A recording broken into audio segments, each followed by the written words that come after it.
College کی when تیز رفتاری سے شہر کے مضافات کی طرف بڑھ رہی تھی۔ شام ڈھل رہی تھی اور سڑک سنسان دکھائی دے رہی تھی۔ دائیں بائیں صرف اجاڑ کھیت اور کہیں کہیں جھاڑیاں تھیں۔ وین کے اندر لڑکیاں اپنی اپنی باتوں اور موبائل میں مصروف تھیں۔ دانین کھڑکی کے قریب بیٹھی موبائل کی سکرین پر جھکی ہوئی تھی کہ اچانک وین کے سامنے دو سیاہ لینڈ کروزر دھڑام سے بریک لگا کر رکیں۔ وین ڈرائیور نے ہنگامی بریک لگائی، سب لڑکیاں چیخ اٹھیں۔ فضا ایک لمحے میں خوف سے بھر گئی تھی۔ دانین نے بھی بے اختیار سر اٹھا کر دیکھا تھا اس اچانک افتاد پر۔ اچانک بریک پر تمام لڑکیوں کا توازن بگڑا تھا، اسی لیے سب کی نظر بے ساختہ سڑک پر کھڑی لینڈ کروزر پر گئی تھی۔ لمحہ لگا تھا اور دونوں گاڑیوں کے دروازے کھلے۔ ان میں سے چار بھاری بھرکم گارڈز نکلے۔ سب کے ہاتھوں میں چمکتی رائفلیں تھیں۔ ان کے بوٹ سڑک پر بجتے اور ماحول پر مزید دہشت طاری کرتے جا رہے تھے۔ وین کے اندر ایک سناٹا چھا گیا تھا، صرف لڑکیوں کی دبی دبی سسکیاں سنائی دے رہی تھیں۔ وین کے قریب آ کر فوراً ہی زبردستی دروازے کھولے گئے تھے اور اچانک ایک گارڈ زوردار آواز میں چیخا، سب باہر نکلو، ابھی کے ابھی۔ زندگی چاہتے ہو تو بنا سوال جواب کیے سب اتر جاؤ، ورنہ ابھی کے ابھی تمام لوگوں کو گولیوں سے بھون دوں گا۔ ڈرائیور گھبرا کر بولا، یہ کیا بدتمیزی ہے؟ میں ابھی پولیس کو فون کرتا ہوں۔ کون ہو تم لوگ؟ ہمیں پریشان کیوں کر رہے ہو؟ گارڈ نے لمحہ آیا کہ یہ بغیر بندوق کی نالی سیدھی ڈرائیور کے سر پر رکھ دی اور اسے دیکھتے ہوئے نہایت سرد لہجے میں بولے، زیادہ زبان چلی تو گولی یہیں مار دوں گا اور کسی بھی جھاڑ میں پھینک کر چلے جاؤں گا۔ کسی کو پتہ بھی نہیں چلے گا کہ تمہاری باڈی کہاں گئی، اسی لیے خاموشی سے سب گاڑی سے اترو۔ انداز ایسا تھا کہ واقعی وہ ختم کر دے گا۔ ڈرائیور کے لب کپ کپ آ گئے۔ اس کا ہاتھ بے بس ہو کر فون سے ہٹ گیا تھا کیونکہ ارادہ پولیس کو فون کرنے کا تھا، مگر ان کے ہاتھوں میں موجود بندوق دیکھ وہاں موجود ہر شخص ڈر چکا تھا۔ ان کے حکم کے مطابق لڑکیاں سہمی ہوئی ایک دوسرے کا ہاتھ پکڑ کر وین سے نیچے اترنے لگیں۔ حیرانی اس بات پر تھی اگر وہ ڈاکو ہیں تو پھر اتنی بڑی بڑی گاڑیوں میں کیوں آئے؟ سنسان سڑک پر سب ایک طرف جمی کھڑی تھیں، آنکھوں میں دہشت اور دلوں میں دعا لیے۔ ایک گارڈ دانین کے قریب آیا، اس کے قدم بھاری اور نظریں سخت تھیں۔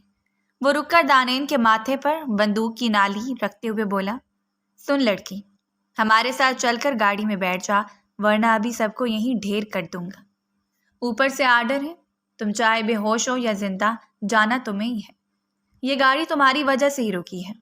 یہ سن کر سب لڑکیوں میں شور مچ گیا۔ ایک روتے ہوئے بولی، خدا کے لیے اسے چھوڑ دو۔ دوسری سسکیاں بھرتی دانین کو دیکھنے لگی۔ اچانک سے آنا اور ایک لڑکی کا انتخاب کرنا وہاں موجود ہر لڑکی کو خوف میں مبتلا کر چکا تھا، جبکہ یہی حال دانین کا بھی تھا۔ اس کا تو بس نہیں چل رہا تھا وہ وہاں سے بھاگ جائے، مگر اب کچھ بھی ممکن نہیں تھا۔ ڈرائیور نے پھر ہمت کی اور ان لوگوں کو دیکھتے ہوئے بولا، یہ ظلم ہے، دن دہاڑے یہ حرکت؟ میں قسم کھا کر کہتا ہوں تم لوگ نہیں بچو گے۔ اس طرح تم کسی بھی لڑکی پر ہاتھ نہیں ڈال سکتے۔ دانین مبین ایک کیپٹن کی بیوی ہے، بھولو مت یہ بات۔ کیپٹن بالاج تمہارے گھر سے تمہیں اٹھا لے گا۔ گارڈ نے غصے سے اس کے منہ پر دھکا دیا، خاموش رہ ورنہ تیری کھوپڑی یہیں اڑا دوں گا۔ ان کے انداز سے معلوم ہو رہا تھا کہ اگر ان کے ساتھ تعاون نہیں کیا گیا تو کسی ایک کو مار کر وہ لوگ لازمی جائیں گے۔ فضا میں مزید دہشت چھا گئی۔ دانین کی سانس تیز ہو گئی تھی، دل بے قابو ہو کر دھڑک رہا تھا۔ اس نے چاروں طرف دیکھا، سب لڑکیاں لڑکتے ہوئے ایک دوسرے کے پیچھے دبک گئی تھیں۔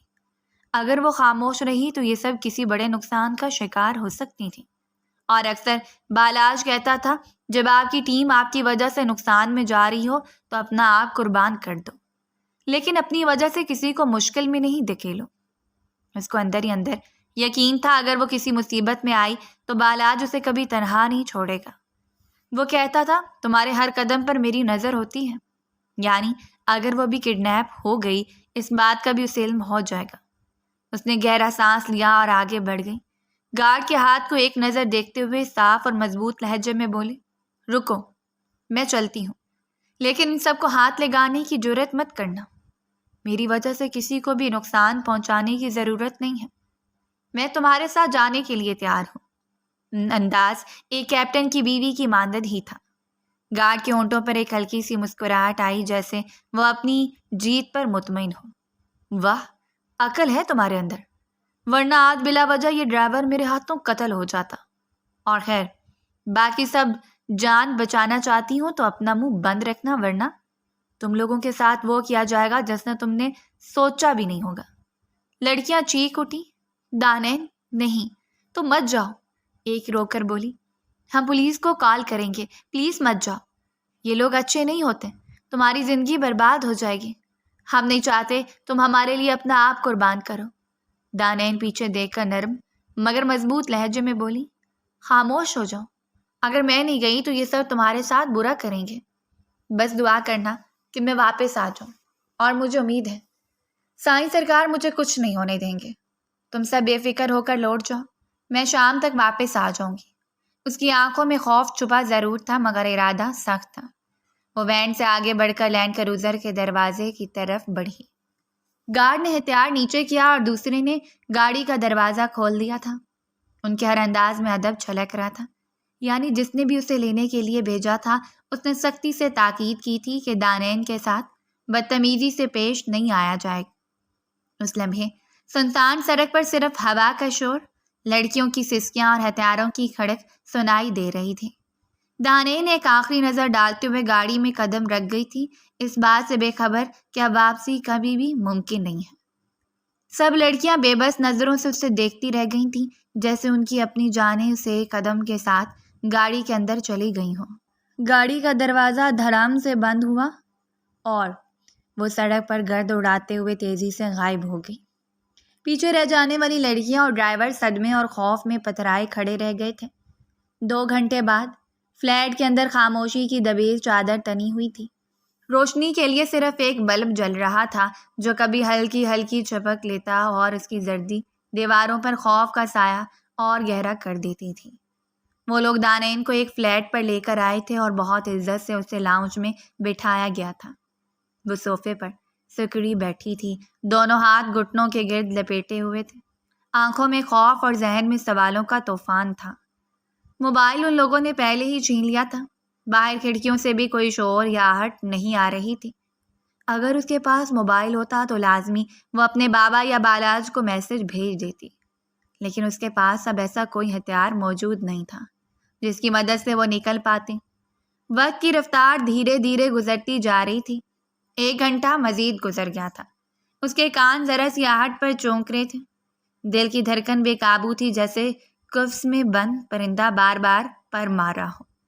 وقت بہت آہستہ گزر رہا تھا، پھر یکدم دروازہ چرچراتا ہوا کھلا، بھاری قدموں کی چاپ سنائی دی اور فلیٹ کے اندر ایک مردانہ شخصیت داخل ہوئی۔ اس نے بے اختیار چہرہ موڑ کر دروازے کی طرف دیکھا تھا اور اگلا لمحہ حیران کر دینے والا تھا، کیونکہ اندر آنے والا شخص وردی میں ملبوس چریرے جسم والا کیپٹن بالاج بٹ تھا، دانین کا شوہر۔ دروازہ بند کرتے ہی کمرے پر اس کی موجودگی کا غلبہ چھا گیا تھا۔ اس کی آنکھوں میں خوف کی جگہ ایک لمحے کو روشنی سی بھر گئی تھی۔ وہ جھٹکے سے اپنی جگہ سے کھڑی ہوئی اور روتے ہوئے اس کی طرف بھاگی۔ اس پورے وقت میں پہلی بار اس کی آنکھوں سے آنسو بہہ گئے تھے۔ اگلے لمحے وہ بالاج کے سینے سے لگ چکی تھی۔ اس کے آنسو تیزی سے بہہ رہے تھے، سانس پھولی ہوئی تھی۔ اس کو سمجھ ہی نہیں آ رہا تھا وہ اپنا آپ اس پر کس طرح بیان کرے۔ اسے امید تھی وہ کتنی بھی بڑی مشکل میں ہو بالاج بٹ ضرور آئے گا، اور کہتے ہیں نا، جس پر یقین ہو اور وہ آپ کا یقین نہ توڑے اس پر انسان ٹوٹ جاتا ہے۔ وہ اس کے سینے سے لگی ہچکیوں کے درمیان بولی، سائیں سرکار، آپ کو پتہ ہے مجھے کڈنیپ کر لیا گیا ہے، ساری لڑکیاں پریشان ہیں، ڈرائیور کے سر پر بھی بندوق رکھ دی تھی، مجھے سمجھ ہی نہیں آ رہا تھا میں کیا کروں، صرف مجھے کہا گیا کہ تمہیں بلایا ہے، ساری لڑکیاں مصیبت میں تھیں، اگر میں قدم آگے نہ بڑھاتی یہ ظالم ان کو بھی نقصان پہنچا دیتے، اسی لیے میں نے اپنا آپ قربان کر دیا، کیونکہ مجھے یقین تھا میرے سائیں سرکار مجھے کبھی بھی تنہا نہیں چھوڑیں گے۔ لیکن آپ یہاں کیسے پہنچے؟ خیر ان باتوں کو رہنے دیتے ہیں، ہم گھر جا کر کریں گے، ابھی ہم یہاں سے نکل جاتے ہیں، چلیں گھر چلتے ہیں پلیز۔ وہ دروازے کی طرف بڑھتے ہوئے بولی تھی مگر وہ اپنی جگہ سے ہلا تک نہیں تھا۔ بالاج چند لمحے بالکل خاموش کھڑا رہا، جیسے اس کی سانسوں اور آنکھوں میں کچھ الجھا ہوا ہو، پھر آہستگی سے اس نے اس کا چہرہ دونوں ہاتھوں میں تھام لیا۔ نظریں سیدھی اس کی آنکھوں میں گاڑ دی اور دھیمی مگر سخت لہجے میں بولا، تم کہیں نہیں جاؤ گی، تم اسی فلیٹ میں رہو گی، سمجھ آئے؟ جانے کا خیال اپنے دماغ سے نکال دو، یہی فلیٹ تمہاری زندگی ہے، تمہیں اب تا حیات یہیں رہنا ہے میرے ساتھ۔ دانین کی آنکھیں پھیل گئیں، وہ پیچھے ہٹنے کی کوشش کرتے ہوئے بولی، کیا مطلب؟ گھر چلتے ہیں نا، سب کتنے پریشان ہوں گے، آپ کس طرح کی باتیں کر رہے ہیں؟ آپ کا مطلب کیا ہے؟ خوف کے مارے اس کی جان نکلنے لگی تھی، وہ اب اس سے بھی دور ہو رہی تھی، مگر بالاج بٹ کے سامنے اس کی چلتی کب تھی۔ بالاج نے اس کا ہاتھ مضبوطی سے تھاما اور دوبارہ صوفے پر بٹھا دیا، پھر سامنے بیٹھ کر اس کی طرف جھکتے ہوئے بولا، مطلب یہ ہے میڈم صاحبہ کہ اب تمہاری زندگی مجھ سے شروع ہو کر مجھ پر ہی ختم ہوگی، تم میرے ساتھ اس فلیٹ میں رہو گی، اور ایک بات یاد رکھنا، تمہیں کڈنیپ نہیں کیا گیا، تمہیں بس بلایا گیا ہے۔ ہاں، طریقہ ذرا الگ تھا کیونکہ تم شرافت سے آتی ہی نہیں، اور شاید اگر آ بھی جاتی تو ہمارے گھر والے اتنے اچھے ہیں تمہیں ہلنے بھی نہیں دیتے، اور مجھے تمہارا وجود ہر قیمت پر اپنی آنکھوں کے سامنے چاہیے تھا۔ دانین کے چہرے کا رنگ اڑ گیا تھا، وہ ہڑبڑا کر بولی، کیا کہہ رہے ہیں آپ؟ یہ مذاق ہے کیا؟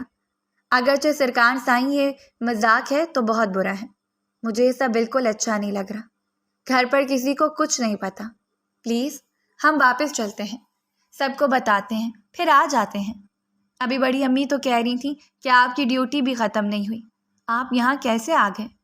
پلیز آپ مجھے الجھن میں مبتلا مت کریں، مجھے ٹینشن ہو رہی ہے، اتنا وقت ہو چکا ہے، گھر پر امی کا رو رو کر برا حال ہو گیا ہوگا، آپ کو نہیں پتا وہ کتنی زیادہ میرے معاملے میں حساس ہو گئی ہیں۔ بالاج نے مسکرا کر سر جھکایا، پھر سنجیدہ لہجے میں بولا، ڈیوٹی؟ وہ سب بہانے تھے، چھٹی تو مجھے بہت پہلے مل گئی تھی، مگر گھر آ کر کرتا کیا، اسی لیے میں نے اپنی چھٹی کو پوسٹ پون کروا دیا تھا، اور اب خاص کر تمہارے لیے آیا ہوں، سمجھو تم ہی میری اصل ڈیوٹی ہو، اسی لیے تمام پریشانیوں کو جھٹک دو اور صرف اتنا سوچو تم اور میں اب ایک جان ہیں۔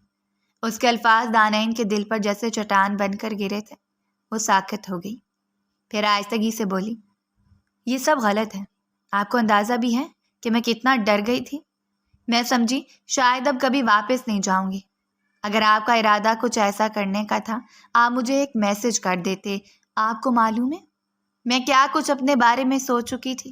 بالاج نے اس کی طرف دیکھا، نظریں نرم تو ہی لیکن لہجہ پھر بھی حکم سا تھا، ڈرنے کی ضرورت نہیں ہے، میں ہوں نا، اب اٹھو واش روم میں جاؤ، فریش ہو جاؤ، میں تمہارے لیے کچھ بناتا ہوں، کالج سے واپس آئی ہو یقیناً کچھ کھایا نہیں ہوگا۔ وہ گھڑی پر وقت دیکھتے ہوئے پریشانی سے بولا تھا۔ دانین ہچکچائی، نظریں ادھر ادھر دوڑائیں، مگر پھر جیسے بے بس ہو کر آہستہ سے اٹھی، قدم بھاری تھے مگر وہ واش روم کی طرف بڑھ گئی، کیونکہ جانتی تھی سامنے بیٹھے شخص کا کہنا اگر ٹال دیا تو بلا وجہ کوحرام برپا کر دے گا، اور اس میں بالکل طاقت اور ہمت نہیں تھی مزید کسی بھی پریشانی کو جھیلنے کی۔ بالاج نے اس کے جاتے ہوئے قدموں کو باغور دیکھا، آنکھوں میں ایک عجیب گہرا پن تھا جیسے کوئی راز اپنے اندر چھپائے ہوئے ہو۔ دروازہ اس کے پیچھے بند ہوا تو کمرے میں پھر خاموشی چھا گئی، مگر اس بار وہ خاموشی پہلے جیسی بے رنگ نہیں تھی، اب اس میں ایک انجانا سا خطرہ شامل تھا۔ دوسری جانب حویلی کی خاموش راہداریوں میں بھاری قدموں کی چاپ گونج رہی تھی، شازیہ بیگم تیز تیز چلتی ہوئی اپنے غصے کو دباتی اپنی جٹھانی کے کمرے کی طرف بڑھ رہی تھی، ان کے کپڑوں کی کھنک اور ان کے جوتوں کی ٹھک ٹھک ایک طوفان کا اعلان کر رہی تھی۔ دروازہ پھر دستک کے دھڑام سے کھلا اور وہ دندناتی ہوئی اندر داخل ہوئی۔ کمرے میں زبیدہ بیگم نماز سے فارغ ہو کر جائے نماز طے کر رہی تھیں، پرسکون چہرہ، آنکھوں میں سکون اور ہونٹوں پر ہلکی سی تسبیح کی سرگوشی، مگر سامنے کھڑی اپنی دیورانی کا بگڑتا ہوا روپ دیکھ کر وہ سیدھی ہو گئی تھی۔ ان کے انداز سے ہی وہ بھانپ چکی تھی کہ معاملہ کچھ بڑا ہے۔ ان دونوں کے درمیان ہزار نا اتفاقیاں تھیں، لیکن کبھی بھی وہ اس طرح بنا اجازت کے کمرے میں نہیں آتی تھی۔ شازیہ بیگم نے پلک چپکنے کی بھی مہلت نہیں دی تھی اور تیز لہجے میں بولی، آپ کو ذرا بھی اندازہ ہے یہ آپ کا بیٹا کیا کر رہا ہے بھابھی؟ اگر اب بھی ہم رخصتی دینے کے حق میں نہیں ہیں تو وہ زبردستی کیوں کر رہا ہے؟ مجھے تو اب اپنی بیٹی کا رشتہ آپ کے گھر میں کر کر افسوس ہو رہا ہے، جب ہماری اس کے سامنے چلتی ہی نہیں ہے تو ہم نے یہ رشتہ کیا ہی کیوں؟ وہ تو مجھے میری بیٹی کو کسی حقیر کی طرح سمجھتا ہے۔ زبیدہ بیگم یکدم سنجیدہ ہوئی تھی، انہیں معاملے کی سنگینی کا احساس ہونا شروع ہو گیا تھا۔ شازیہ بیگم مزید بولی، کالی سے فون آیا ہے، اس نے اپنے آدمی بھیج کر میری بیٹی اٹھا لی ہے۔ میں یہ سب برداشت نہیں کروں گی۔ آپ کا بیٹا خود کو سمجھتا کیا ہے؟ کہیں کا ہیرو ہے؟ جو اس کے دل میں آئے گا وہ کرتا چلا جائے گا۔ مجھے آپ صرف اتنا بتائیں، رخصتی سے انکار کی ہمارے پاس ایک واضح وجہ موجود ہے۔ ابھی دانین کی عمر نہیں ہے، پڑھ رہی ہے، لیکن آپ کا بیٹا کچھ سننا ہی نہیں چاہتا۔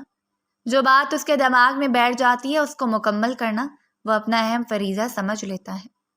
ہم رشتے سے انکار نہیں کر رہے، لیکن ہم سمجھداری سے چلنا چاہتے ہیں۔ مگر آپ کے بیٹے کے نزدیک ہماری باتیں بے وجہ ہیں۔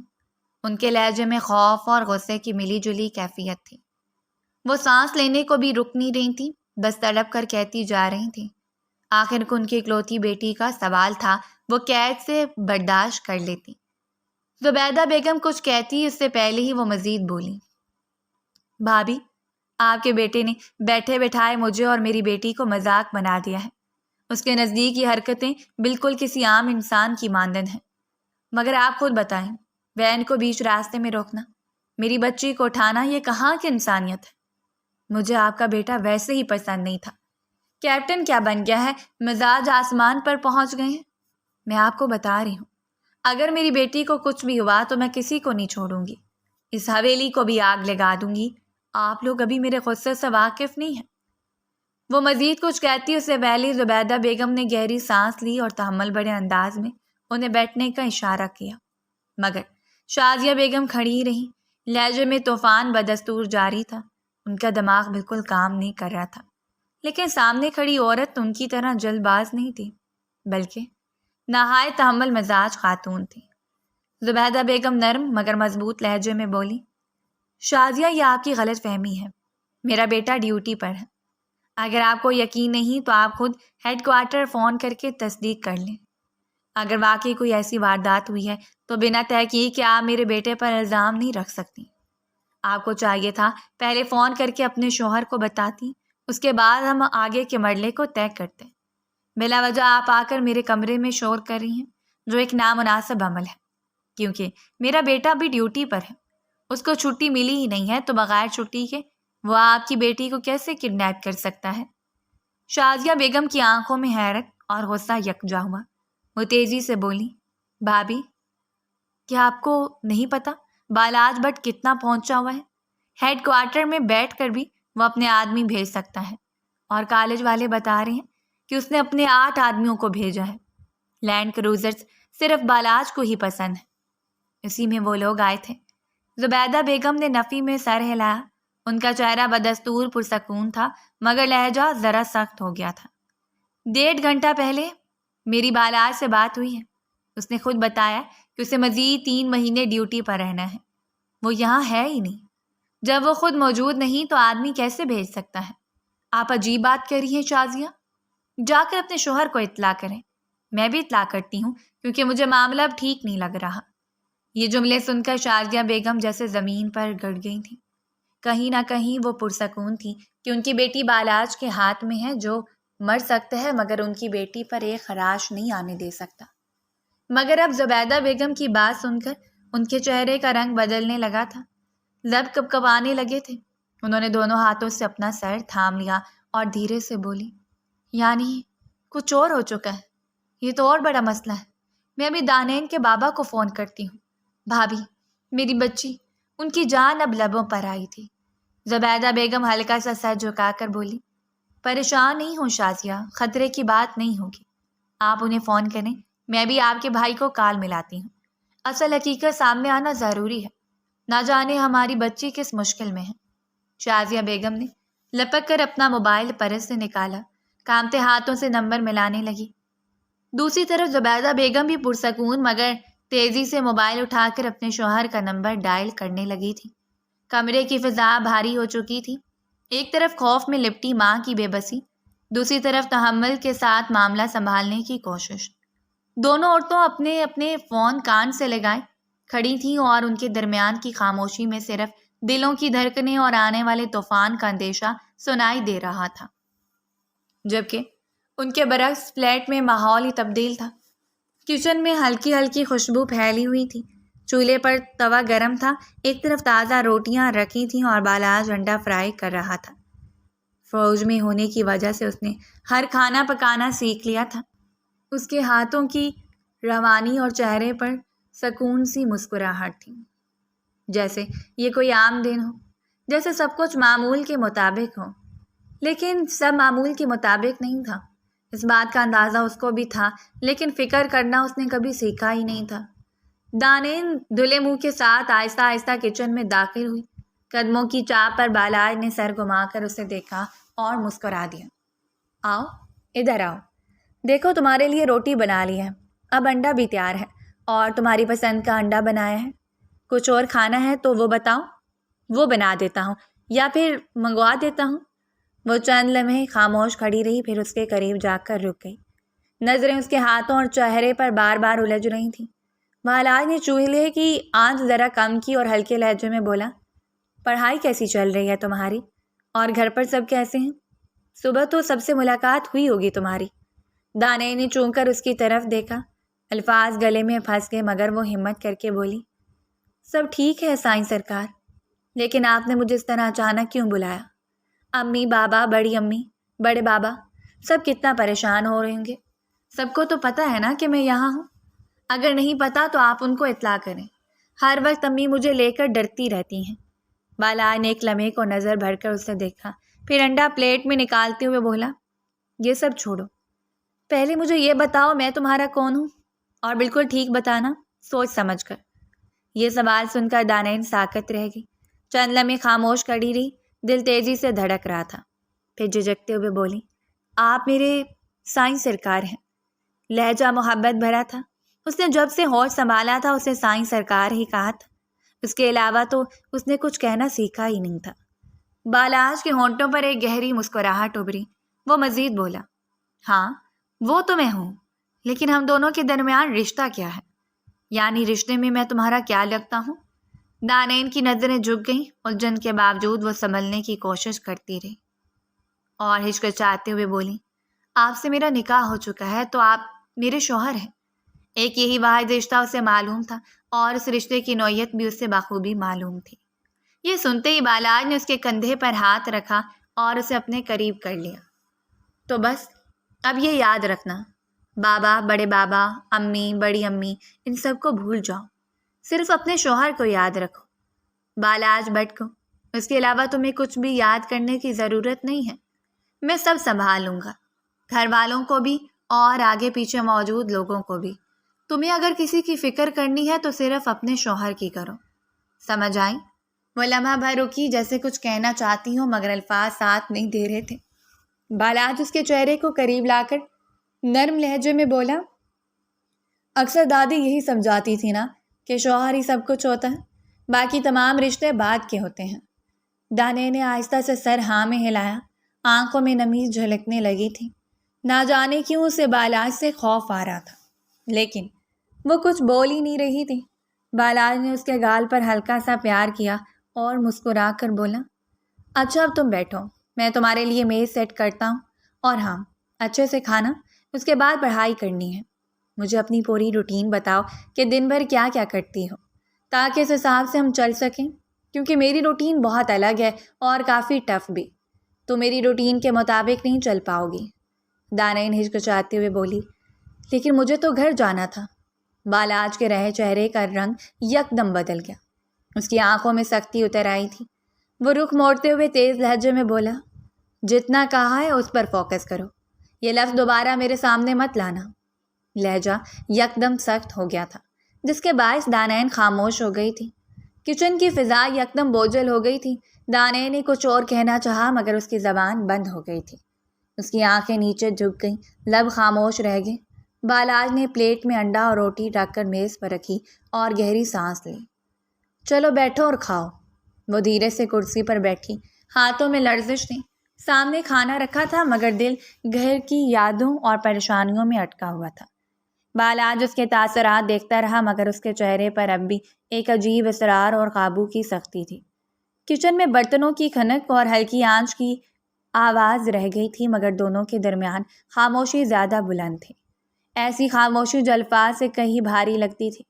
پورا دن معمول کے مطابق طے ہو گیا تھا۔ بالکنی میں ہلکی ہلکی روشنی جل رہی تھی، فضا میں سردی کے جھونکے اور سگریٹ کے دھوئیں کی مہک ملی جلی تھی۔ بالاج نیم جھکا ہوا ریلنگ کے ساتھ کھڑا سگریٹ کے کش کھینچ رہا تھا۔ دھوئیں کے بادل اس کے چہرے کے گرد پھیل کر غائب ہو جاتے۔ وہ گہری سوچ میں ڈوبا لگ رہا تھا جب اچانک جیب میں ہلکی سی وائبریشن ہوئی تو وہ چونکا۔ ہاتھ جیب میں ڈال کر موبائل نکالا۔ سکرین پر بابا کا نام جگمگا رہا تھا۔ وہ چند لمحے موبائل کی سکرین کو خالی نظروں سے گھورتا رہا، جیسے فیصلہ کرنے میں مشکل ہو رہی ہو کہ فون اٹھائے یا نہیں۔ آخر کار اس نے ایک لمبی سانس لی اور کال ریسیو کر لی۔ ہیلو، اس نے بس لب ہلائی تھے کہ دوسری طرف سے بابا کی پریشانی بھری تھڑ تھڑ کانپتی آواز گونجی۔ بالاج، تم کہاں ہو؟ تمہیں ذرا سا بھی اندازہ ہے یہاں پر کیا قیامت آ گئی ہے؟ دن دہاڑے دانائن کو کسی نے راستے سے کڈنیپ کر لیا ہے۔ ہم ہر جگہ پتہ کر چکے ہیں، کچھ سمجھ نہیں آ رہا۔ تمہارے چاچو پولیس میں رپورٹ کرنے پر زور دے رہے ہیں، لیکن سوچو بدنامی ہوگی، خاندان کی عزت خاک میں مل جائے گی۔ بالاج لمحے بھر خاموش رہا، پھر سگریٹ بجھاتے ہوئے دھیرے سے بولا، یہ تو واقعی بڑی پریشانی کی بات ہے بابا، لیکن آپ ایسا کریں، پولیس میں رپورٹ مت کریں، بلا وجہ سب کو پتہ چلے گا، تماشا بن جائے گا۔ دوسری طرف ان کی آواز ٹوٹ کر نکلی، تمہیں بالکل ٹینشن نہیں ہو رہی یہ سب سن کر؟ بالاج نے گہری سانس کھینچی، لہجہ ٹھہرا ہوا مگر سرد سا تھا۔ ہو رہی ہے ٹینشن، لیکن میں کیا کر سکتا ہوں؟ ابھی تو ہیڈ کوارٹر میں ہوں، یہاں سے نکل نہیں سکتا۔ خیر آپ فکر نہیں کریں، میں خود کچھ کرتا ہوں، شاید کسی دوست نے یہ سب شرارت میں کیا ہو، میں پتہ لگاتا ہوں۔ ان کی آواز اور بھی لرز گئی، مگر یہاں حالات بگڑتے جا رہے ہیں، تم فوراً کچھ کرو۔ وہ فوراً بولا، جی ٹھیک ہے، میں دیکھتا ہوں۔ وہ مختصر جواب دے کر کال کاٹ چکا تھا۔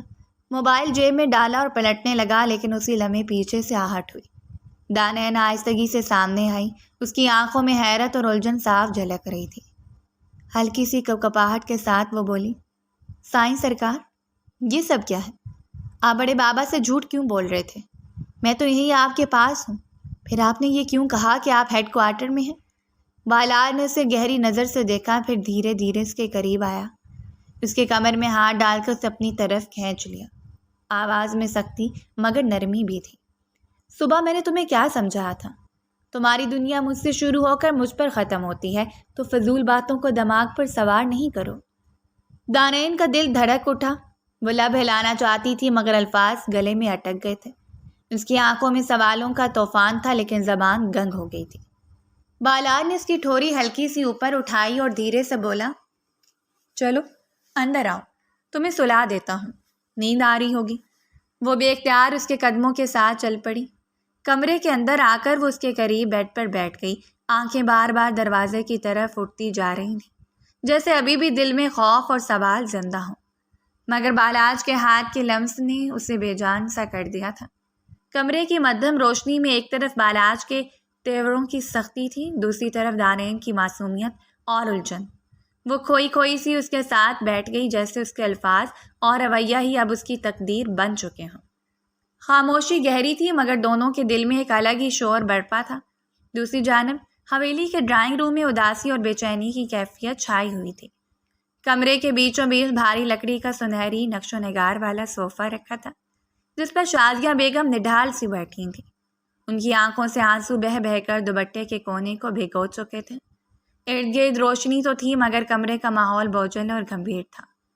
شازیہ بیگم نے اپنے لرزتے ہاتھوں سے آنکھیں پونجی اور روحانسی آواز میں بولی، کچھ کر کیوں نہیں رہے آپ سکندر؟ ہماری بیٹی صبح سے لاپتہ ہے، دن ڈھل گیا ہے، رات ہونے کو ہے، مگر دانی کا کوئی سراغ ہی نہیں مل رہا۔ میں پاگل ہو جاؤں گی، خدا کے واسطے کچھ کیجیے۔ سکندر صاحب صوفے کی پشت سے ٹیک لگائے گہری سوچ میں ڈوبے بیٹھے تھے۔ ان کی آنکھوں کے گرد تھکن کے سائے نمایاں تھے۔ وہ آہستگی سے بولے، شازیہ، ہم نے سب جگہ پتہ کر لیا ہے، نوکروں کو بھیجا، دوستوں سے بھی پوچھا، مگر ابھی تک کوئی خبر نہیں ملی ہے۔ شازیہ بیگم کی آنکھوں میں اور آنسو بھر آئے۔ وہ چیخنے کے انداز میں بولی، میں یقین سے کہہ سکتی ہوں بھائی صاحب، یہ آپ کے بیٹے کی کارستانی ہے۔ ہم نے کون سا بڑا مطالبہ کیا تھا؟ صرف یہ کہ دانی کی پڑھائی پوری ہو جائے پھر ہم ہنسی خوشی رخصتی دے دیں گے۔ مگر بالاج نے ہمیشہ اپنی منمانی کی ہے، یہ سب اس کا کیا دھرا ہے۔ یہ سن کر زبیدہ بیگم جو ایک طرف کرسی پر سخت تیوروں کے ساتھ بیٹھی تھی فوراً تڑپ کر بولی، شازیہ تم الٹی سیدھی باتیں مت کرو، جب میرا بیٹا یہاں ہے ہی نہیں تو وہ کسی کو کڈنیپ کیسے کر سکتا ہے؟ اور پھر اپنی منکوہا کو کون کڈنیپ کرتا ہے؟ بیوی ہے وہ اس کی۔ شازیہ بیگم سر جھٹک کر بولی، بیوی ہے لیکن ابھی ہمارے گھر کی عزت بھی ہے، نکاح ہو گیا تو کیا، آپ کے بیٹے نے میری بیٹی کو خرید لیا ہے۔ کچھ ادب و آداب ہوتے ہیں، کچھ رسمیں نبھانی ہوتی ہیں، وہ سب بھلا کر اس نے ہماری بیٹی کو ہم سے چھین لیا، یہ کہاں انصاف ہے؟ سکندر صاحب نے ہاتھ اٹھا کر معاملہ ٹھنڈا کرنے کی کوشش کی اور گہری آواز میں بولے، شازیہ زبیدہ بھابھی بالکل ٹھیک کہہ رہی ہیں، تم الٹی سیدھی باتیں مت کرو، بغیر ثبوت کے یوں الزام لگانا درست نہیں۔ شازیہ بیگم کے آنسو تیز ہو گئے، وہ کپ کپاتی آواز میں بولی، آپ لوگوں کو نہیں معلوم، ماں کا دل کبھی غلط گواہی نہیں دیتا، میں اپنی جان کی قسم کھا کر کہتی ہوں یہ سب بالاج نہیں کیا ہے، ہم نے صرف ایک بات کہی تھی کہ ابھی رخصتی نہیں ہو سکتی، لیکن وہ لڑکا اپنی ضد کا پکا ہے، اس نے ہماری بچی کو ہماری آنکھوں کے سامنے چھین لیا۔ زبیدہ بیگم غصے میں اپنی جگہ سے اٹھ کھڑی ہوئی، دوپٹے کو ٹھیک کرتے ہوئے بلند آواز میں بولی، بہت ہو گئی الزام تراشی، میرے بیٹے پر فضول الزام مت لگاؤ۔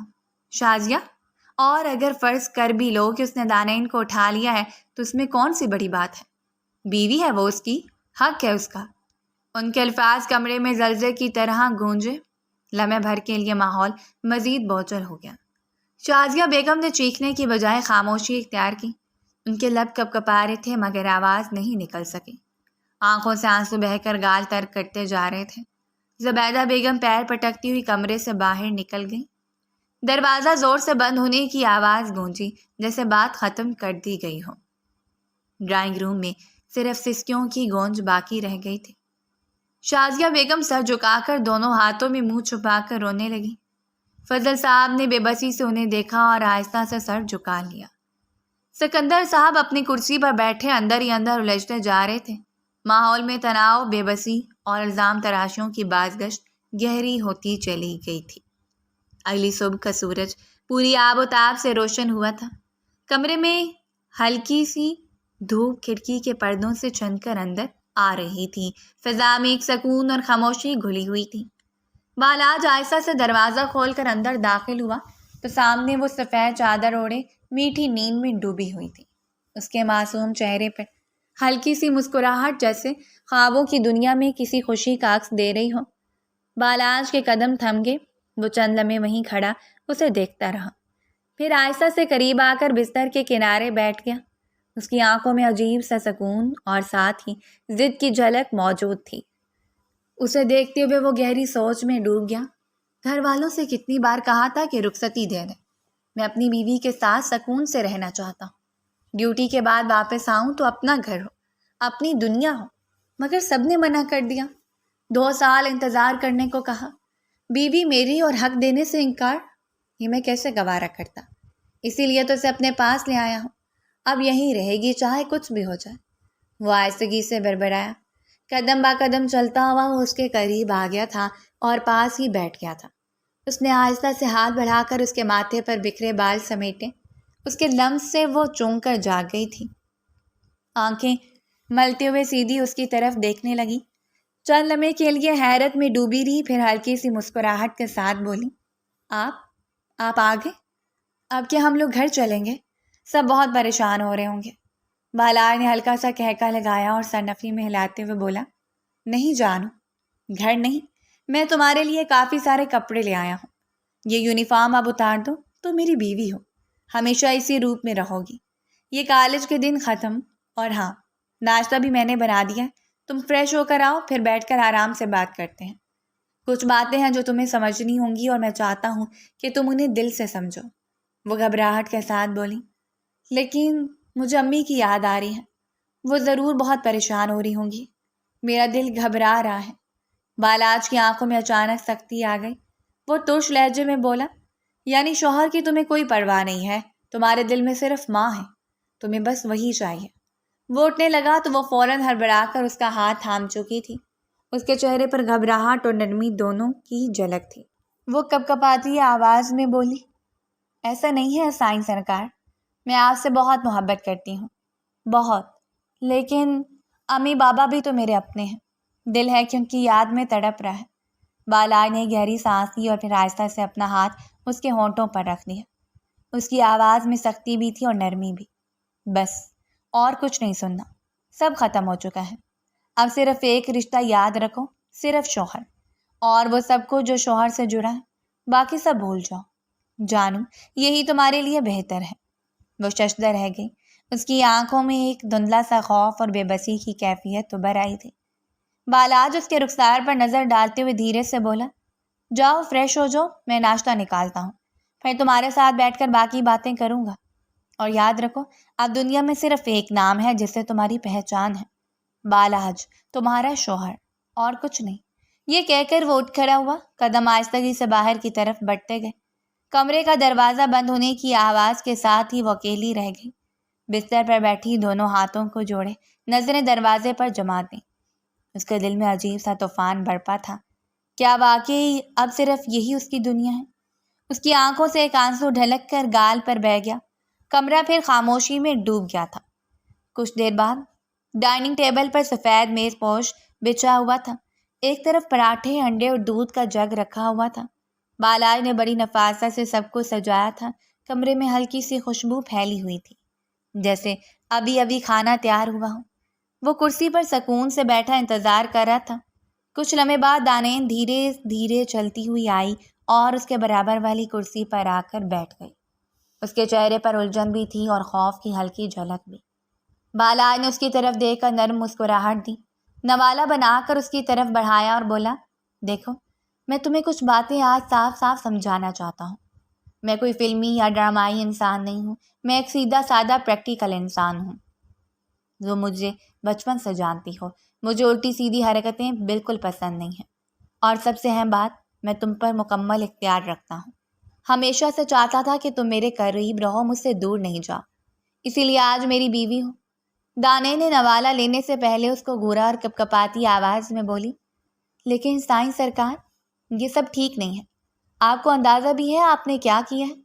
دن دہاڑے مجھے راستے سے اٹھا لیا۔ کالج کی بچیاں سب ڈر گئی تھیں، ڈرائیور کے سر پر بھی بندوق رکھ دی گئی تھی۔ یہ سب نارمل کیسے ہو سکتا ہے؟ بالاج نے گہری سانس لی اور نوالہ اس کے لبوں کے قریب کرتے ہوئے بولا، میں نے تمہیں پہلے بھی کہا تھا، تمہیں نقصان پہنچانے کا میرا کوئی ارادہ نہیں تھا۔ تمہارے گھر والوں کو میں نے کھل کر سمجھایا تھا کہ مجھے رخصتی چاہیے، لیکن انہوں نے ایک ہی بات دہرائی کہ 2 سال بعد 2 سال میں برداشت نہیں کر سکتا۔ رخصتی کا مطلب صرف تعلق بنانا نہیں ہوتا جانو، رخصتی کا مطلب ہے اپنے پارٹنر کے ساتھ قریب رہنا، ایک دوسرے کی زندگی میں شریک ہونا۔ وہ ہچکچاتی ہوئے نوالہ لے لیتی اور پھر احتجاج کرتے ہوئے بولی، مگر یہ سب زبردستی ہے، شادی رسم و رواج کے ساتھ ہوتی ہے، یہ سب چھپ چھپا کر، ضد سے، دھمکیوں سے، یہ کوئی طریقہ نہیں ہے۔ میں مانتی ہوں آپ میرے شوہر ہیں، نکاح ہو چکا ہے، لیکن اس طرح نہیں۔ میں خود سب سے بات کروں گی، شادی طریقے سے ہوگی، سب کے سامنے عزت سے، یہ چھپانے والی چیز تو نہیں ہے۔ بالاج کے چہرے پر اچانک سختی ابھری۔ وہ گہری آواز میں بولا، بس زیادہ زبان مت چلاؤ، تمہیں بار بار کہہ رہا ہوں کہ تمہاری دنیا اب مجھ سے شروع ہو کر مجھ پر ختم ہے۔ ان فضول رسموں اور دکھاوے کی مجھے پرواہ نہیں، جو ہونا تھا ہو گیا، اب یہ ضد اور بحث بند کرو۔ اس کی آنکھوں میں خوف کی جھلک اتر آئی تھی۔ اس نے مزید بولنے کی کوشش کی، مگر بالاج نے ہاتھ کے اشارے سے اسے روک دیا تھا۔ اس کے لہجے میں دبا ہوا غصہ بھی تھا اور ایک عجیب سا پیار بھی۔ خاموش، اب بس اتنا یاد رکھو کہ میں نے تمہیں نقصان نہیں پہنچایا، بلکہ تمہیں اپنے قریب لے آیا ہوں۔ تم میری عزت ہو، میری ضد ہو، اور میری محبت بھی۔ باقی سب کو بھول جاؤ۔ وہ چند لمحے ساکت رہی، نظریں جھک گئیں، پھر اس کے ہاتھوں سے نوالہ لینے لگیں۔ بالاج نے مسکراتے ہوئے اگلا نوالہ بنایا اور بڑے پیار سے اس کے منہ کی طرف بڑھایا۔ ہاں، ایسے میری آنکھوں میں دیکھ کر کھاؤ، آج تمہارا ہر لمحہ، ہر سانس میرے ساتھ جڑا ہے۔ وہ خاموشی سے اس کے ہاتھوں سے کھاتی رہی۔ دل میں طوفان تھا، لیکن لبوں پر کوئی آواز نہیں آئی۔ بالار نے اس کی خاموشی کو قبولیت سمجھا اور مزید پیار سے اسے ناشتہ کروانے لگا۔ کمرے میں صرف برتنوں کی ہلکی آواز اور دونوں کی خاموشی گھل کر ایک انجانا بوجھ پیدا کر رہی تھی۔ بالار نے آخر میں گلاس اس کے لبوں سے لگایا اور دھیرے سے بولا، اب ایسے ہی رہنا ہے میری جانو، بحث نہیں، صرف میرا کہنا ماننا ہے۔ وہ گلاس پی گئی، آنکھوں میں نمی چھلکتی رہی مگر زبان پر کوئی احتجاج باقی نہیں تھا۔ ایک ہفتہ بعد ٹی وی لاؤنج میں نیم اندھیرا چھایا ہوا تھا۔ اسکرین پر چلتے ڈرامے کی روشنی کبھی کمرے کے فرش پر بکھرتی، کبھی ان دونوں کے چہروں پر۔ وہ اپنی دنیاؤں میں گم بیٹھے تھے۔ وہ مسلسل ڈرامے میں محو تھی اور بالاج اس کے برابر بیٹھا اس کی کتابوں کو پلٹ پلٹ کر دیکھ رہا تھا۔ کمرے میں وقت تھم سا گیا تھا لیکن گھڑی کی سوئیاں اپنی رفتار سے آگے بڑھ رہی تھیں۔ بالاج نے اچانک کتاب بند کی میز پر رکھ دی۔ اس کی نظریں سیدھی اس پر جم گئیں۔ 2 گھنٹے ہو گئے ہیں دانی، اس کی آواز میں سختی تھی۔ کیا تمہیں احساس بھی ہے کہ پرسوں سے تمہارا کالج شروع ہو رہا ہے؟ مگر تمہیں تو بس یہ ڈرامے ہی عزیز ہیں۔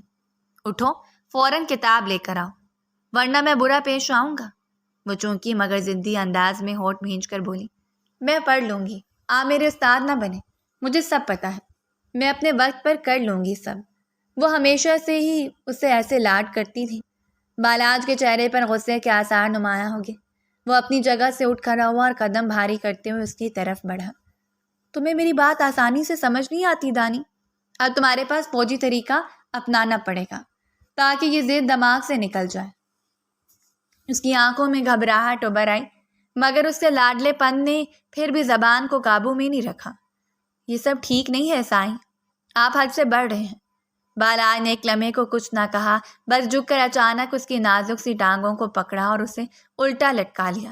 وہ ہڑبڑا کر چیخ اٹھی، سائیں نیچے کریں، مجھے تکلیف ہو رہی ہے۔ اس کی آواز لرز رہی تھی۔ اس کی فراق نیچے کھسک گئی اور اگلے منظر نے بالاج کی آنکھوں کا سارا غصہ جھاگ کی طرح ختم کر دیا تھا۔ وہ ٹھٹکا، پلکیں چپکی اور پھر آہستگی سے اسے نیچے کر دیا۔ اب اس کے چہرے پر سختی نہیں بلکہ ایک عجیب سا سکوت تھا۔ وہ بے بس سی اس کے سامنے کھڑی تھی، سانسیں پھولی ہوئی، چہرہ سرخ۔ وہ کچھ کہنا چاہتی تھی مگر لفظ گم ہو گئے۔ اسی لمحے بالاج نے اسے اپنی باہوں میں بھر لیا۔ اب اور مت روکنا دانی، مجھے میرا حق چاہیے۔ برسوں سے انتظار کیا ہے، تمہیں سمجھانے کی کوشش کی ہے لیکن آج مجھے صرف تم چاہیے۔ اس کے جذبات بھڑک اٹھے تھے۔ ایک نازک لمحے نے اس کو اپنی گرفت میں جکڑ لیا تھا۔ وہ دھیرے دھیرے اس کی گرفت میں جھول گئی۔ یہ صحیح نہیں ہے، ہمیں رسم و رواج کے ساتھ۔ اس کی بات ادھوری رہ گئی کیونکہ بالاج نے اس کے لبوں پر ہونٹ رکھ دیے تھے۔ اس کا جسم لرزا، دل کی دھڑکن بے قابو ہوئی مگر پھر آہستہ آہستہ اس کے لمس سے وہ پرسکون ہونے لگی تھی۔ مزاحمت کے کانٹے خود بخود بکھرنے لگے اور اس نے اپنی پلکیں جھکا لیں۔ تو میری کمزوری ہو دانی۔ بالاج کی سرگوشی اس کے کانوں میں اتری، اور کمزوری کو آدمی ہمیشہ اپنے قریب رکھنا چاہتا ہے۔ اس کے وجود پر دھیرے دھیرے لمس بکھیر رہا تھا۔ وہ دھیرے سے بولی، اگر میں کہوں رک جائے؟ بالاج نے اس کی آنکھوں میں جھانکا اور مدھم مسکراہٹ کے ساتھ بولا، میں رک سکتا ہوں مگر پھر تمہاری آنکھوں کی نمی ہمیشہ میرا پیچھا کرے گی۔ اس کی پلکوں پر نمی جھلملائی اور وہ بے اختیار اس کے شانے سے لگ گئی۔ کمرے کا ماحول یکسر بدل چکا تھا۔ ڈرامے کی آوازیں اب محض پس منظر تھیں، اصل منظر وہ دونوں تھے جو آہستہ آہستہ ایک دوسرے کے قریب ہوتے جا رہے تھے۔ وہ ایک لمحے کو رکی مگر پھر خود کو اس کے سپرد کر دیا۔ اب وہ نہ احتجاج کر رہی تھی نہ رو رہی تھی، بس خاموشی کے ساتھ اس کا سہارا بن گئی تھی۔ بالاج نے اس کا ہاتھ اپنے ہاتھوں میں لیا اور دھیرے سے بولا، اب تم میری ہو، ہمیشہ کے لیے۔ وہ آنکھیں بند کیے ہلکا سا سر ہلا گئی۔ کمرے کی فضا میں اب سکون اور رومانویت کی خوشبو پھیل چکی تھی، جیسے وقت بھی تھم کر ان دونوں کو دیکھ رہا ہو۔ وقت دھیرے دھیرے گزرتا جا رہا تھا۔ پوری رات وہ دونوں ایک دوسرے میں کھوئے رہے تھے۔ اگلی صبح کا سورج پوری آب و تاب سے روشن ہوا تھا۔ کمرے کی کھڑکی کے پردوں کے بیچ سے ہلکی سی دھوپ اندر آ رہی تھی۔ نرم سا سنہرا عکس دیواروں پر بکھرا ہوا تھا۔ ماحول میں ایک عجیب سی خاموشی تھی، جیسے رات کی گہری باتیں ابھی تک سانس لے رہی ہوں۔ وہ آہستہ آہستہ اپنی پلکیں کھولتی ہیں۔ کچھ دیر تک دھندلے منظر کو دیکھتی رہی مگر دماغ پوری طرح بیدار ہونے پر چونکی۔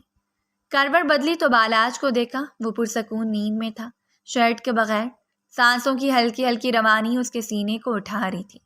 وہ ایک لمحے کو بس اسے دیکھتی رہ گئی۔ رات کی شدتیں اور وہ سب پل جیسے ذہن میں کسی فلم کی طرح چلنے لگے۔ اپنی کمر میں ہلکی سی کسک محسوس کی تو لبوں پر بے اختیار مسکراہٹ آ گئی۔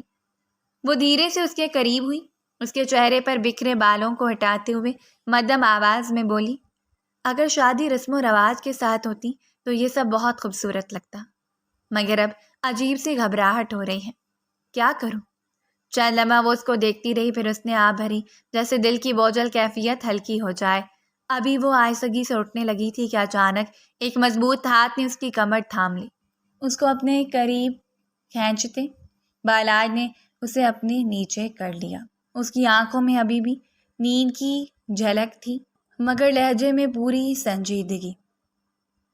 میری جان، شادی رسم و رواج سے بھی ہوگی، سب کے سامنے عزت کے ساتھ، مگر یہ، اس نے اس کی آنکھوں میں جھانکا، یہ ضروری تھا۔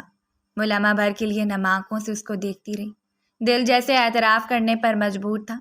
لب کپکپائے اور آواز دھیمی سی نکلی، مجھے آپ کا قریب آنا برا نہیں لگا، بلکہ دل مطمئن ہے، لیکن سائیں گھر والے خوش نہیں ہوں گے۔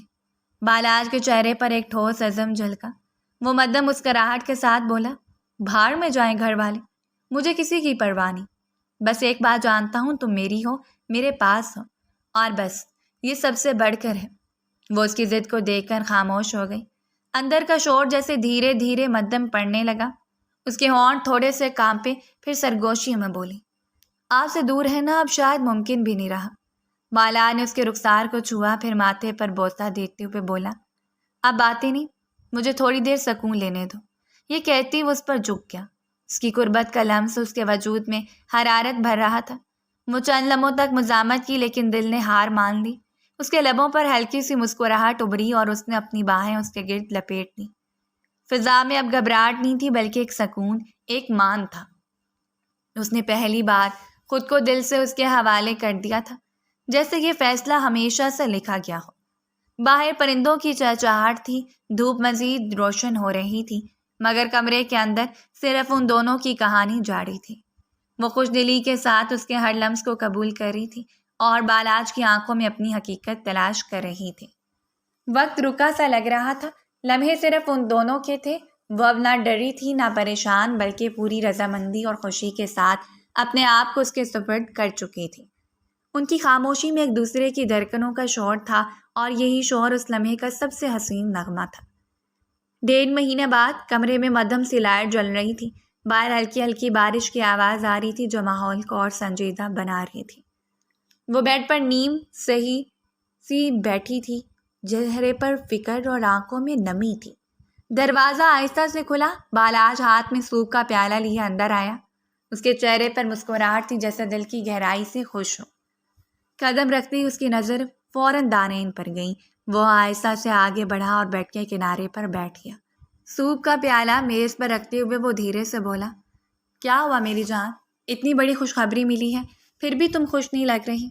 دانین نے نم آنکھوں سے اس کی طرف دیکھا، گہری سانس لی اور آہستہ آواز میں بولی، 1.5 مہینہ ہو گیا ہے سائیں سرکار، ایک بار بھی میں اپنے گھر نہیں گئی۔ آج جب ہمیں اتنی بڑی خوشی ملی ہے، پہلی بار یہ جانا کہ میں ماں بننے والی ہوں، تو دل چاہ رہا ہے یہ خوشی اپنی امی بابا کے ساتھ بانٹوں، لیکن ہم نے ان سے یہ سب چھپا رکھا ہے۔ یہ سب مجھے اچھا نہیں لگ رہا، مجھے میرا گھر یاد آ رہا ہے۔ بالاج نے اس کے چہرے کو اپنے ہاتھوں میں تھام لیا، نرمی سے اس کے ماتھے پر بوسہ دیا اور نرم لہجے میں بولا، میری جان، میں جانتا ہوں، اسی لیے میں نے گھر پر اطلاع دے دی ہے۔ ہاں، وہ لوگ بہت ناراض ہوئے ہیں، شاید غصے میں بھی ہیں، لیکن میں تمہیں اس حال میں اداس نہیں دیکھ سکتا۔ وہ چونک کر اس کی طرف دیکھنے لگی۔ سچ؟ آپ نے واقعی اطلاع دے دی؟ بالاج مسکرا کر بولا، ہاں بالکل، اب وقت ہے کہ سب کچھ کھل کر سامنے آ جائے۔ یہ رشتہ چھپانے کے لیے نہیں ہے، یہ ہمارے مان کا رشتہ ہے، اور اب تو ہمیں اپنا مستقبل سوچنا ہے۔ مجھے میرا بچہ اور میری بیوی دونوں محفوظ چاہیے۔ دانین کی آنکھوں میں نمی اور خوشی ایک ساتھ اتر آئی۔ وہ دھیرے سے بولی، میں نے سوچا تھا آپ کبھی بھی مجھے وہاں نہیں لے جائیں گے، لیکن آپ نے یہ سب کر کے میرا دل جیت لیا ہے۔ بالائی نے ہلکی سی مسکراہٹ کے ساتھ سوپ کا پیالہ اٹھایا اور چمچ اس کی طرف بڑھایا۔ اب یہ سب باتیں بعد میں، پہلے یہ سوپ ختم کرو۔ تمہیں اپنی صحت کا خیال رکھنا ہے، اب صرف اپنی نہیں، میرے بچے کی بھی۔ وہ ضدی انداز میں بولی، میں خود کھا لوں گی، آپ مجھے بچے کی طرح کیوں کھلا رہے ہیں؟ وہ ہنستے ہوئے بولا، کیونکہ ابھی تم واقعی بچہ ہو، دیکھو تو ذرا، خوشخبری کے بعد بھی پریشان پریشان سا چہرہ۔ دانے نے نرمی سے اس کے ہاتھ سے چمچ لے لیا اور سوپ پینے لگی۔ ہر گھونٹ کے ساتھ دل کا بوجھ ہلکا ہوتا جا رہا تھا۔ وہ دھیرے سے بولی، میں نے کبھی نہیں سوچا تھا کہ یہ دن بھی دیکھوں گی جب آپ یوں میرے ساتھ کھڑے ہوں گے۔ بالاج نے مسکرا کر اس کے بالوں کو سہلایا اور بولا، یہی تو میرا وعدہ ہے دانین، اب تم اکیلی نہیں ہو، میں ہوں تمہارے ساتھ ہر لمحے ہر حال میں۔ کل سے تم اپنے گھر والوں کے بیچ ہوگی۔ میں چاہتا ہوں کہ دن بھر کوئی تمہارے پاس ہو، تمہاری دیکھ بھال کرے۔ تمہاری مسکراہٹ میرے لیے سب سے بڑی طاقت ہے۔